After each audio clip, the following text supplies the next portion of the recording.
الحمد لله رب العالمين والصلاة والسلام على سيد الأنبياء والمرسلين وعلى آله الطيبين الطاهرين ما بعد فأعوذ بالله من الشيطان الرجيم بسم الله الرحمن الرحيم وإذ استسقى موسى لقومه فقلنا اضرب بعصاك الحجر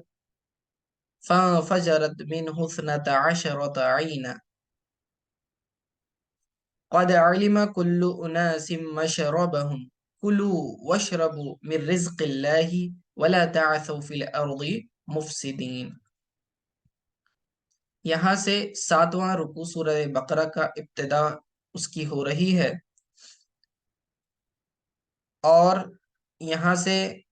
بنی اسرائیل پر اللہ تعالیٰ کا ایک اور احسان جو اللہ نے ان پر کیا اس کا تذکرہ ہو رہا ہے۔ جب وہ وادی طیہ میں تھے بنی اسرائیل، تو انہوں نے پیاس کی شکایت کی حضرت موسیٰ علیہ السلام سے، اور ان سے دعا کرنے کے لیے کہا کہ اللہ ان کے لیے پانی کا انتظام کرے۔ تو موسیٰ علیہ السلام نے بنی اسرائیل کے لیے دعا کی، تو اللہ تعالیٰ نے طریقہ یہ بتایا کہ اے موسیٰ، تم ایک پتھر پر اپنا عصا مارو، ٹھیک ہے، آپ کے ہاتھ میں جو لاٹھی تھی، لاٹھی کو عصا کہتے ہیں، تو اس عصا کو تم پتھر پر مارو تو اس سے پانی نکل آئے گا۔ تو موسیٰ علیہ السلام نے پتھر پر اپنی لاٹھی ماری، اور یہ ان کا معجزہ تھا کہ اس پتھر سے 12 چشمے پھوٹ پڑے۔ 12 اس لیے کیونکہ بنی اسرائیل کے قبیلوں کی تعداد 12 تھی، ٹھیک ہے، تو اسی لیے ہر قبیلہ جان گیا تھا کہ اس کو کون سے چشمے سے پانی پینا ہے، تو اسپیسیفکلی اسی چشمے سے وہ پانی پیتے تھے۔ ایک قبیلے والا دوسرے کے چشمے سے پانی نہیں پیتا تھا، تو اس طرح سے ہر ایک کو سیپریٹ ایک چشمہ مل گیا تھا ہر قبیلے کو۔ تو یہ کیسے ہوا؟ تو کہتے ہیں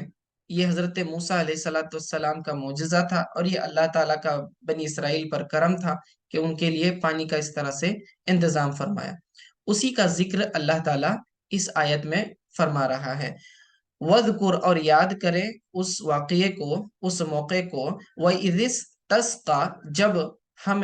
جب اِذِ اسْتَسْقَىٰ موسیٰ نے طلب کیا۔ وَإِذِ اسْتَسْقَىٰ موسیٰ، یہ موسیٰ فاعل ہے استسقاء فعل کا۔ وَإِذِ اسْتَسْقَىٰ موسیٰ، جب موسیٰ علیہ السلام نے طلب کیا بارش، یعنی پانی کو طلب کیا، ای طلب السقیا، پانی پینے کا پانی طلب کیا، لِقَوْمِهِ، اپنی قوم کے لیے، وَقَدْ عَطَشُوا فِي التِّيَّةِ، اور فی التِّيَّةِ، اور وہ پیاسے تھے وادی طیہ میں۔ فَقُلْنَا اضْرِب بِّعَصَاكَ، بس ہم نے کہا مارو اپنے عصا سے پتھر پر، الحجرہ، پتھر پر، حجر یعنی پتھر۔ اب وہ پتھر کون سا تھا اس کے تعلق سے کہہ رہے ہیں کہ وَهُوَ الَّذِي فَرَّ بِثَوْبِهِ، اور یہ وہ پتھر تھا جو حضرت موسیٰ علیہ السلام کے کپڑے لے کر فرار ہو گیا تھا۔ واقعہ یہ تھا کہ بنی اسرائیل جو ہے ان کے زمانے میں یہ عادت تھی کہ لوگ مل کر نہایا کرتے تھے، ایک حمام ہوتا تھا اور اس میں وہ برہنہ ہو کر نہایا کرتے تھے۔ ان کے یہاں یہ عیب تصور نہیں ہوتا تھا، یعنی وہ اس بات کو خراب نہیں سمجھتے تھے، ان کے یہاں یہ چیز جائز تھی کہ جو ہے کامن ایک ساتھ نہانا، جیسے کہ سمندر ہے کنارے پر ایک ساتھ کوئی نہا رہا ہے، یا جھیل کے پاس کوئی، پانی کے پاس کوئی جو ہے بڑے بڑے حمام ہوتے تھے، تو وہاں اس طرح سے مل کر نہانا یہ ان لوگوں کی قوم میں یہ رواج تھا، اور یہ اس کو برا نہیں سمجھتے۔ ہمارے زمانے میں اس کو برا سمجھا جاتا ہے، بے حیائی سمجھی جاتی ہے کہ لوگ جو ہیں انڈیویجولی ایک ایک باتھ روم میں ایک ہی پرسن نہاتا ہے، تو وہاں اس طرح سے عیب نہیں ہوتا تھا۔ ان کے یہاں جو حمام جسے کہا جاتا ہے وہ بڑے بڑے ہال کی شکل میں رہتے تھے، تو ہاؤس درمیان میں رہتا تھا، لوگ اپنا اپنا پانی لے کر نہایا کرتے تھے۔ غرض یہ کہ ان کے یہاں اس طرح نہانا عیب نہیں تھا، لیکن یہ قوم چونکہ تھوڑی بہت کیا کہتے ہیں نافرمان قوم تھی، اور انبیاء علیہ السلام پر طعنے کسنا یا ان لوگوں انبیاء میں عیب جوئی کرنا یہ ان لوگوں کا مشغلہ تھا، تو اسی لیے بعضوں نے حضرت موسیٰ علیہ السلام پر الزام لگایا ان کی مردانگی کے تعلق سے، کہ موسیٰ علیہ السلام واقعی مرد ہیں یا کوئی فرشتے ہیں یا کوئی اور ہیں، ہمیں کیسے پتا؟ کیوں؟ کیونکہ موسیٰ علیہ السلام حیا کی وجہ سے مل کر نہیں نہایا کرتے تھے لوگوں کے ساتھ، تو کسی نے بھی انہیں ان کے ساتھ نہاتے ہوئے نہیں دیکھا تھا، تو لوگوں کے ذہن میں وسوسہ آیا، پتہ نہیں یہ کوئی عیب ہوگا ان کے اندر، اسی لیے وہ چھپانے کے لیے جو ہے لوگوں سے ہٹ کر نہاتے ہوں گے، تو اس طرح سے تو وہ دور دریا کے پاس اپنا سیپریٹلی نہایا کرتے تھے، جہاں کوئی نہ ہو، جہاں کوئی انہیں دیکھ نہ سکے۔ تو اب اللہ تعالیٰ نے موسیٰ علیہ السلام پر یہ جو الزام لوگوں نے لگایا تھا اس سے بری کرنے کے لیے یہ ترکیب ظاہر کی کہ جب موسیٰ علیہ السلام دریا میں نہانے کے لیے چلے گئے تو ان کے کپڑے انہوں نے ایک پتھر کے اوپر رکھ دیے تھے، تو وہ پتھر ان کے کپڑوں کو لے کر بھاگ گیا، تو موسیٰ علیہ السلام اس کے پیچھے جو ہے اس کو پکڑنے کے لیے دوڑے، تو قوم نے انہیں دیکھ لیا، پھر انہوں نے وہ کپڑے لے لیے، کپڑے پہن لیے، تو اب جو ان کے ذہن میں وسوسے تھے تو وہ دور ہو گئے، اشکالات دور ہو گئے، ٹھیک ہے۔ تو یہ موسیٰ علیہ السلام کی برات ہو گئی، تو یہ وہی پتھر تھا جو مربع نما تھا، یعنی اسکوائر تھا، اور ہر کونے سے 3 چشمے نکلتے تھے، تو اس طرح سے 12 چشمے ہوئے، اسی کی طرف صاحب کتاب اشارہ کر رہے ہیں۔ تو فانفجرت، پس اس میں سے پھوٹ پڑے، یعنی اس چشمے میں سے، اس پتھر میں سے یہ 12 چشمے پھوٹ پڑے، فانفجرت منہ، اس میں سے 12 عینا، 12 12 یعنی 12، عینن یعنی چشمہ، یعنی 12 چشمے پھوٹ پڑے، قد علم کل اناس مشربہم، ہر قوم نے، ہر قبیلے نے اپنا اپنا گھاٹ پہچان لیا، یعنی کہ اپنا اپنا پینے کا چشمہ پہچان لیا۔ کلو وشربو، اللہ فرماتا ہے کھاؤ اور پیو، من رزق اللہ، اللہ کے رزق میں سے، ولا تعثوا، اور نہ پھرو، فی الارض، زمین میں، مفسدین، فساد کرتے ہوئے، تو اللہ کے نعمتوں کو کھاؤ اور دیے ہوئے اس پانی سے سیراب ہو، پانی بھی پیو، لیکن زمین میں فتنہ فساد کرتے ہوئے نہ پھرو، ٹھیک ہے۔ حال مؤکدۃ لعاملها من عیثیہ بکسر المثلثۃ افسدہ، خیر وہ اسی کے تعلق سے بیان کر رہے ہیں کہ یہ حال مؤکدہ ہے، تاکید کے طور پر جو ہے اللہ تعالیٰ نے دوبارہ اس کو ذکر کیا ہے۔ وَإِذْ قُلْتُمْ يَا مُوسَىٰ، اور جب تم نے کہا کہ اے موسیٰ، لن نصبر، ہم ہرگز صبر نہیں کر سکتے، عَلَىٰ طَعَامٍ، ایسے کھانے پر، واحدin، جو ایک ہو، یعنی عَلَىٰ طَعَامٍ وَاحِدٍ، ہم ایک ہی کھانے پر ہرگز صبر نہیں کر سکتے۔ اب یہاں سے ایک اور واقعے کی طرف اشارہ، کہ بنی اسرائیل کو اللہ تعالیٰ نے آسمان سے من اور سلوہ نازل کیا، جو انہیں بغیر کسی محنت کے، بغیر کسی مزدوری کے، آسمان سے پاکیزہ رزق اللہ تعالیٰ عطا فرمایا کرتا تھا۔ لیکن بنی اسرائیل موسیٰ علیہ السلام سے کہنے لگے کہ اے موسیٰ علیہ السلام، ہم ایک ہی کھانا روز روز نہیں کھا سکتے، ہم بور ہو چکے ہیں، یعنی کہ ہمیں کچھ اور دوسری چیزیں چاہیے کھانے کے لیے۔ تو اسی کی طرف اللہ تعالیٰ فرما رہا ہے وَإِذْ قُلْتُمْ، اور جب تم نے کہا موسیٰ علیہ السلام سے کہ اے موسیٰ، لن نصبر، ہم ہرگز صبر نہیں کر سکتے، عَلَىٰ طَعَامٍ وَاحِدٍ، ہم ایک ہی کھانے پر، عَلَىٰ طَعَامٍ وَاحِدٍ، تو طعام واحد، یہ واحد اور طعام یہ آپس میں موصوف صفت ہے، ٹھیک ہے، اور مجرور اس لیے کہ حرف جر داخل ہوا، تو عَلَىٰ طَعَامٍ وَاحِدٍ، ایک ہی کھانے پر ہم صبر نہیں کر سکتے۔ ایک ہی کھانے پر سے مراد کیا؟ ایک ہی قسم کا کھانا، یہاں نوع مراد ہے، طعام واحد سے مراد نوع طعام مراد ہے، یعنی کھانے کی قسم۔ آپ کہیں گے من اور سلوہ دو چیزیں انہیں عطا ہوتی تھی، تو اللہ نے طعام واحدین کیوں کہا؟ یہاں کھانے کی لذت کی طرف دو معنی ہو سکتے ہیں، طعام واحدین کا مطلب ایک ہی لذت کا، ایک ہی ٹیسٹ کا کھانا ہم روزانہ نہیں کھا سکتے، تو ٹیسٹ کے اعتبار سے یہ ایک ہو گیا، یا تو پھر نوع کے اعتبار سے، یعنی ایک ہی ٹائپ کا کھانا ہم روزانہ نہیں کھا سکتے، اس طرح سے۔ ان کی مراد یہ نہیں تھی کہ من جو ہے من اور سلوہ دونوں ملا کر ایک ہے، ویسا نہیں، بلکہ من ایک الگ چیز تھی، سلوا الگ چیز تھی، ایک میٹھا تھا اور ایک گوشت تھا، تو یہ دونوں الگ الگ چیزیں تھیں۔ البتہ ٹیسٹ کے اعتبار سے اور نو کے اعتبار سے، ٹائپ کے اعتبار سے اسے ایک کہا گیا۔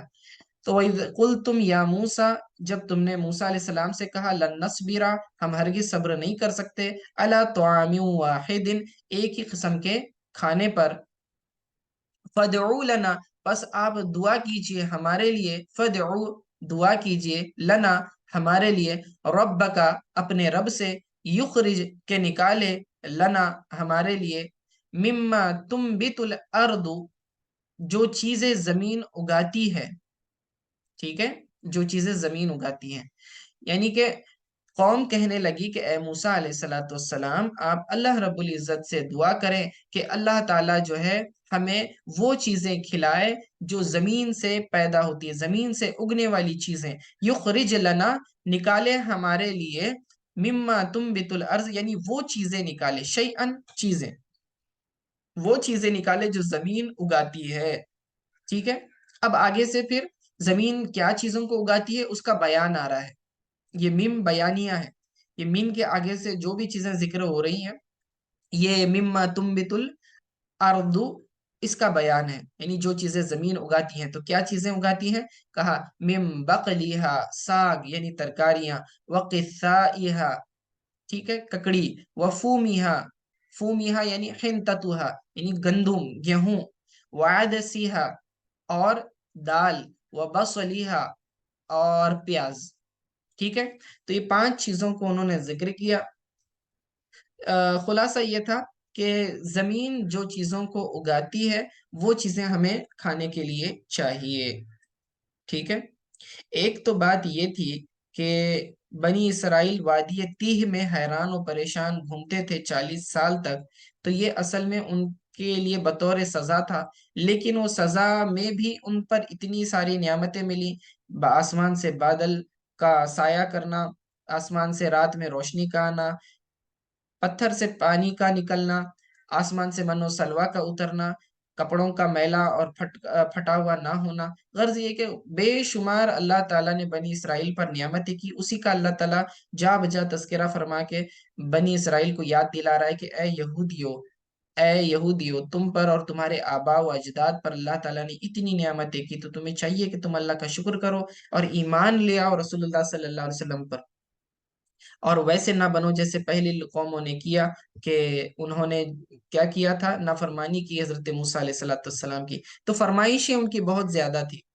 تو وہ کہنے لگے گویا کہ ہمیں آسمانی نعمت کے بدلے زمینی نعمت چاہیے، آسمان سے ملنے والے رزق کی جگہ زمین سے پیدا ہونے والا رزق چاہیے۔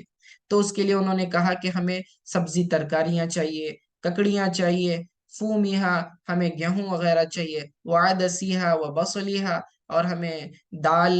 جو ہے، غلہ وغیرہ جو اگتا ہے دال، اور بصلیہا سے مراد پیاز ہے، تو پیاز وغیرہ چاہیے۔ میں نے کہا تھا کہ بنی اسرائیل جو ہے یہ کسانوں کی اولاد تھے، کہ کیا کہتے ہیں، کھیتی باڑی کرنے والا ان کا مزاج تھا، تو ان کو زمینی پیداوار سے زیادہ لگاؤ تھا، تو اسی لیے انہوں نے اس قسم کی باتیں کی۔ تو موسیٰ علیہ السلام نے ان سے کہا، یا اللہ تعالیٰ نے ان سے یہ کہا، اتستبدلون الذی هو ادنی بالذی هو خیر، کیا تم تبدیل کرتے ہو، بدلتے ہو، کیا تم اعلیٰ چیز کے بدلے ادنا چیز کو مانگتے ہو، ٹھیک ہے، اتستبدلون، کیا تم تبدیل کرتے ہو ادنا کے بدلے اعلیٰ کو، یہ اعلیٰ کے بدلے ادنا کو، تو ادنا سے مراد جو ہے اخس ہے، اخس یعنی گھٹیا، ٹھیک ہے، یعنی کہ آسمان سے اللہ تمہیں پاکیزہ رزق عطا کر رہا ہے، یہ خیر ہے، ہوا خیرن فرمایا، آسمان سے نازل ہونے والا رزق ہوا خیرن ہے، اور تم جو طلب کر رہے ہو ہوا ادنا ہے، یعنی وہ گھٹیا ہے، تو گھٹیا چیزوں کو تم اعلیٰ چیزوں کے بدلے کیسے طلب کر سکتے ہو؟ اسی کی طرف اللہ تعالیٰ نے اشارہ فرمایا ہے اس آیت میں، ٹھیک ہے۔ تو اس پر بالذی ہوا خیر سے مراد اشرف ای تاخذونہ بدلہ، کہ تم جو ہے اچھے رزق کے بدلے گھٹیا رزق کو طلب کر رہے ہو اس کے بدلے میں. والحمزۃ والحمزۃ للانکار فابوا ان يرجعوا فدعا اللہ تعالی فقال اللہ تعالی اہبطوا. اب یہاں دیکھیں، اتستبدلوا میں جو یہ حمزہ استفہام ہے یہ سوال کے لیے استعمال ہوتا ہے. ٹھیک ہے، اتستبدلون، کیا تم تبدیل کرتے ہو، بدلتے ہو، کیا کہتے ہیں، اعلیٰ کے بدلے، خیر کے بدلے ادنا، ادنا کو. تو اتستبدلون، تو یہ جو حمزہ استفہام ہے یہ استفہام انکاری ہے فرما رہے ہیں. ٹھیک ہے، یعنی کہ سامنے والے کے قول کو رد کرنے کے لیے استعمال ہوتا ہے، انکار کرنے کے والے، انکار کرنے کے لیے، کہ کہنا یہ چاہ رہے ہیں کہ تمہیں ایسا نہیں کرنا چاہیے، تم نے اعلیٰ کے بدلے ادنا چیز کو اختیار نہیں کرنا چاہیے. ٹھیک ہے، تو لیکن انہوں نے انکار کر دیا. فَأَبَوْا، انہوں نے رجوع کرنے سے انکار کر دیا. تو اللہ تعالیٰ نے پھر ان سے فرمایا کہ اہبتو، اہبتو، تو تم جو ہے داخل ہو جاؤ. کیا کہتے ہیں، انزلو سے ترجمہ کیا انہوں نے کہ اہبتو، تو تم اتر جاؤ. اتر جاؤ کہاں، داخل ہو جاؤ کدھر، مصرن من الامصار، مصر کہتے ہیں شہر کو، ٹھیک ہے، سٹی کو. مصرم من الامصار، جب اس کو تنوین کے ساتھ پڑھیں گے نا تو اس سے کوئی بھی شہر مراد ہوگا، اسی لیے لکھا ہے مصرم من الامصار. اور اگر اس کو صرف ایک سنگل زبر سے پڑھیں گے بغیر تنوین کے تو مصرا بنے گا یہ، اور یہ مصرا کہیں گے تو یہ غیر منصرف بنے گا. تو اس سے مراد اسپیسیفکلی وہ مصر، ایجپٹ مراد ہوگا. ٹھیک ہے، تو یہاں مصر مراد ہے یا پھر کوئی بھی شہر مراد ہے. تو اللہ تعالیٰ نے فرمایا کہ جب تم یہ چیزوں کو طلب کر ہی رہے ہو اور معاملہ اگر ایسا ہی ہے، تم باز آنے والے نہیں ہو، تو پھر ایک کام کرو، تو تم کسی بھی شہر میں چلے جاؤ یا مصر چلے جاؤ. فَإِنَّ لَكُمْ مَا سَأَلْتُمْ، جس چیز کو تم طلب کر رہے ہو، جس چیز کا تم نے سوال کیا، وہ تمہارے لیے وہاں ملے گی. فَإِنَّ لَكُمْ، فِيهِ، اس کے اندر وہاں وہ چیز موجود ہوگی، یعنی من النباتی، یعنی جو نباتات سے حاصل ہونے والی پیداوار کے تعلق سے تم سوال کر رہے ہو، وہ چیزیں تمہیں اس شہر میں حاصل ہو جائیں گی. وَضُرِبَتْ عَلَيْهِمُ الذِّلَّةُ وَالْمَسْكَنَةُ، اور ان کے لیے بنا دی گئی، ان کے اوپر ڈال دی گئی، جعلت بنا دی گئی. ٹھیک ہے، بنانا یا ڈالنا. وَضُرِبَتْ عَلَيْهِمْ، اور ان کے اوپر ذلت کو مسلط کر دیا، ایسے ترجمہ کریں گے. وَضُرِبَتْ عَلَيْهِمُ الذِّلَّةُ، اور ذلت کو، بے عزتی کو. ٹھیک ہے، الذل والہوان، والہوان، الذل والہوان کا مطلب ہوتا ہے بے عزتی کو. تو بے عزتی کو اللہ تعالیٰ نے ان پر مسلط کر دیا. والمسکنہ، اور فقیری، غریبی، غریبی کے آثار کو مسکنہ کہتے ہیں، ای اثر الفقری. ٹھیک ہے، من السکونی، سکون کے ذریعے پڑھیں گے مسکنہ. ٹھیک ہے، تو یہی فرما رہے ہیں کہ والخزی فہی لازمۃ لہم وان كانوا اغنیاء لزوم الدرہم والمدروب لسکتی. اب یہاں کہتے ہیں کہ ان کے اوپر اللہ تعالیٰ نے ناداری کے آثار، غریبی کے آثار کو لازم کر دیا، اگرچہ کہ ان میں بعض امیر بھی ہوں گے یہودیوں میں، لیکن ان کا مزاج جو ہے غریبوں جیسا ہی ہوگا، ناداری کے آثار ان پر نظر آئیں گے. جس طرح سے ایک درہم بھی اگر ہوتا ہے تو اس پر ٹھپا لازم ہوتا ہے، اسی طرح جو ہے تمام یہودیوں پر، بنی اسرائیل پر اللہ نے ذلت کو اور فقیری کے آثار کو لازم کر دیا ہے. یہ کس وجہ سے تھا؟ تو آگے اس کی وجہ بتا رہے ہیں. وَبَاءُوا بِغَضَبٍ مِّنَ اللَّهِ ذَلِكَ بِأَنَّهُمْ كَانُوا يَكْفُرُونَ بِآيَاتِ اللَّهِ وَيَقْتُلُونَ النَّبِيِّينَ بِغَيْرِ الْحَقِّ. کہتے ہیں کہ یہ اس وجہ سے تھا کہ وہ کیا کرتے تھے، بنی اسرائیل اللہ تعالیٰ کی آیتوں کا انکار کرتے تھے اور نبیوں کا قتل کیا کرتے تھے. ٹھیک ہے، تو اللہ تعالیٰ نے یہ جو فرمایا ہے کہ اس کا یعنی اس وجہ سے تھا کہ وہ اللہ کی آیتوں کا انکار کرتے تھے، اور انبیاء جیسے حضرت زکریا علیہ السلام اور حضرت یحییٰ علیہ السلام کو ناحق شہید کرتے تھے، یعنی ظلمن شہید کرتے تھے، یہ بدلہ تھا ذالک بما عصوا وکانوا یعتدون، اور یہ بدلہ تھا ان کی نافرمانیوں اور حد سے بڑھنے کا، یعنی وہ نافرمانی میں حد سے تجاوز کرنے والے تھے، ٹھیک ہے، یہ تجاوزون الحد، کہ وہ حد سے زیادہ تجاوز کرنے والے تھے۔ تو یہاں پر چند چیزیں بیان کی، خلاصہ یہ ہے کہ جب موسیٰ علیہ السلام کے قوم نے سوال کیا کہ ہمیں جو ہے زمین سے اگنے والی پیداوار چاہیے، تو ان سے کہا گیا کہ تم اعلیٰ کی چیز کے بدلے ادنا چیز کو طلب کرتے ہو، تو اگر معاملہ ایسا ہی ہے تو تم جاؤ کسی شہر میں یا مصر میں داخل ہو جاؤ، وہاں تم کو وہ چیزیں ملیں گی جو تم مانگ رہے ہو۔ اور اللہ تعالیٰ نے ان پر جو ہے ذلت و رسوائی کو اور غریبی اور ناداری کے آثار کو ان پر لازم کر دیا، اور یہ لوگ اللہ تعالیٰ کے عذاب کے حقدار ہوئے۔ وباؤ بغضب من اللہ ذالک، ان وجوہات کی وجہ سے اللہ تعالیٰ نے ان کے اوپر جو ہے غضب کو نازل فرمایا، ٹھیک ہے، اللہ تعالیٰ کے غضب کی وجہ سے وہ وباؤ، اور وہ لوٹے بغضب من اللہ، اللہ تعالیٰ کے غضب کے ساتھ، ٹھیک ہے، تو اللہ تعالیٰ ان سے ناراض تھا، اس حال میں وہ لوٹے۔ بِأَنَّهُمْ، اور وجہ یہ تھی،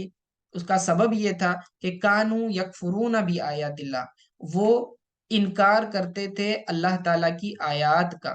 اللہ تعالیٰ کی نشانیوں کا۔ یہاں آیات سے مراد دو چیزیں ہیں، ایک تو تورات کی آیت مراد ہو سکتی ہیں کہ اللہ تعالیٰ کے احکامات کا انہوں نے انکار کیا، یا پھر آیات سے مراد وہ نشانیاں ہیں جو دن رات ملاحظہ کرتے تھے، کہ آسمان سے من و سلوہ کا اترنا، پانی کا پتھر سے جاری ہونا،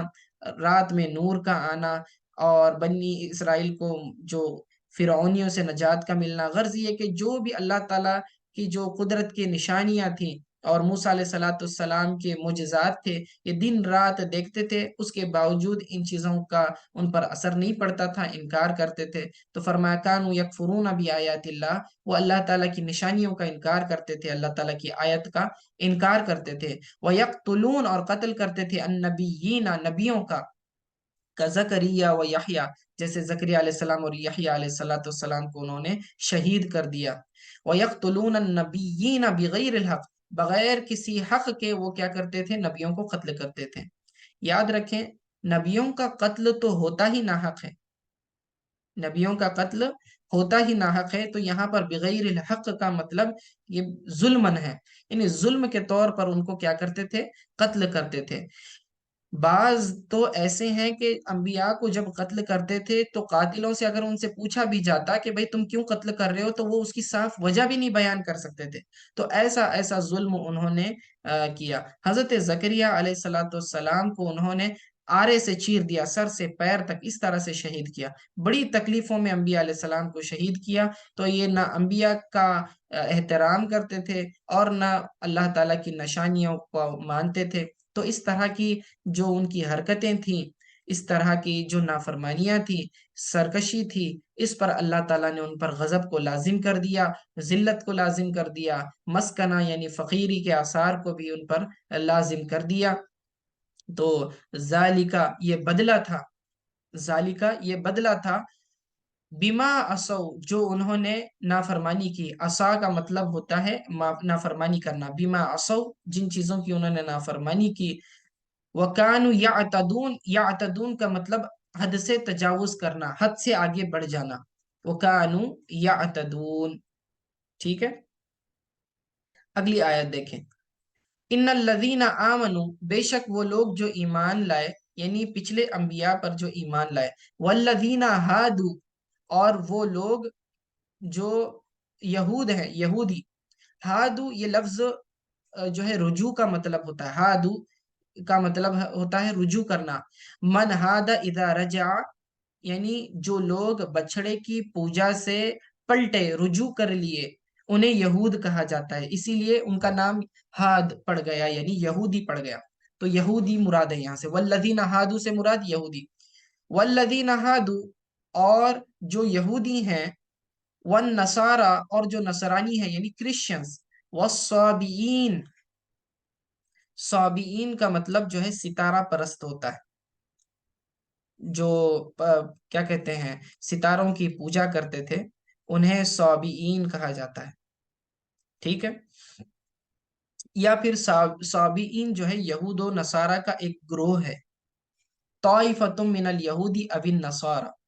ٹھیک ہے. اس کا ایک قول یہ ہے کہ وہ کہتے ہیں ہم یحییٰ علیہ الصلوۃ والسلام پر ایمان لائے اور ان کی تعلیمات پر عمل کرتے ہیں. ایسا وہ لوگ صابئین کہتے تھے. تو جس طرح سے یہود ایک گروپ تھا، نصارہ ایک گروپ تھا، ایسے ہی صابئین ایک گروپ تھا، ایک قوم تھی. وہ اپنے آپ کو منسوب کرتے تھے یحییٰ علیہ الصلوۃ والسلام کی طرف. ٹھیک ہے. تو اسی لیے کہا طائفۃ من الیہودی والنصارى، یہود اور نصارہ میں کا ہی ایک گروہ تھا. یاد رکھیں کہ نصارہ جو کرسچینٹی یہ بنی، یہ کوئی الگ سے مذہب نہیں تھا، بلکہ بنی اسرائیل پر اللہ تعالیٰ نے مختلف انبیاء بھیجے. تو موسیٰ علیہ السلام تورات لے کر آئے تھے اسی قوم میں بنی اسرائیل پر، اور عیسیٰ علیہ السلام انجیل لے کر نازل ہوئے تھے ان کے درمیان. تو انجیل کے ساتھ وہ ان کے اندر مبعوث ہوئے تھے. تو عیسیٰ علیہ السلام بھی بنی اسرائیل کے انبیاء میں ہی ان کا شمار ہوتا ہے. تو ہونا تو یہ چاہیے تھا کہ وہ اجتماعی طور پر حضرت عیسیٰ علیہ السلام پر بھی ایمان لے آتے. لیکن یہود نے کیا کیا کہ حضرت موسیٰ علیہ السلام کو تو مانا، لیکن عیسیٰ علیہ السلام کا انکار کر دیا. اور بعد کے جو آدھے لوگ تھے ان میں سے جنہوں نے عیسیٰ علیہ السلام کو مانا، تو پھر وہ جو ہے کرسچینٹی ان کا نام پڑ گیا، وہ نصارہ کہلائے. ٹھیک ہے. اور جنہوں نے صرف کیا کیا، یحییٰ علیہ السلام کو سیپریٹ لے لیا، تو پھر وہ ہو گئے صابئین. تو ایک گروپ تھا ان میں کا. تو یہاں اللہ تعالیٰ ایک قاعدہ بیان فرما رہا ہے، ایک اصول بیان کر رہا ہے کہ نجات کا دار و مدار ایمان پر اور عمل صالح پر ہے. اپنے آپ کو یہودی کہنا، اپنے آپ کو نصرانی کہنا، یا صابئین کہنا، یا اپنے آپ کو کوئی بھی دوسرا نام دے دینا، یہ اللہ تعالیٰ کے نزدیک نجات کے لیے کافی نہیں، بلکہ اصل تو ایمان ہے اور نیک اعمال ہے. تو وہ فرما رہے ان الذین آمنوا، بے شک وہ لوگ جو ایمان لائے یعنی پچھلے انبیاء پر، والذین ہادوا اور جو یہودی تھے، والنصارى اور کرسچنز نصارہ، والصابئین اور صابئین کا گروہ، من آمن باللہ والیوم الآخر، یعنی کہ جنہوں نے ان میں سے ایمان لائے اللہ تعالیٰ پر، والیوم الآخر اور قیامت کے دن پر ایمان لائے. یعنی حضور صلی اللہ علیہ وسلم کے زمانے میں، حضور صلی اللہ علیہ وسلم کے زمانے میں جو لوگ ایمان لائے، وعمل صالحا بشریعتہ، یعنی ان کی شریعت پر انہوں نے عمل کیا، عمل صالحا نیک اعمال کیے، شریعت کے احکام پر عمل کیا، فلہم اجرہم تو ان کے لیے ان کے اعمال کا ثواب ہے، فلہم ان کے لیے اجرہم ثواب ہے، اس کا اجر ہے، عند ربہم ان کے رب کے پاس، ولا خوف علیہم ان پر کوئی خوف نہیں ہوگا، ولا ہم یحزنون اور ان پر کسی قسم کا غم بھی نہیں ہوگا. ٹھیک ہے. یہاں پر کیا کہنا چاہ رہے ہیں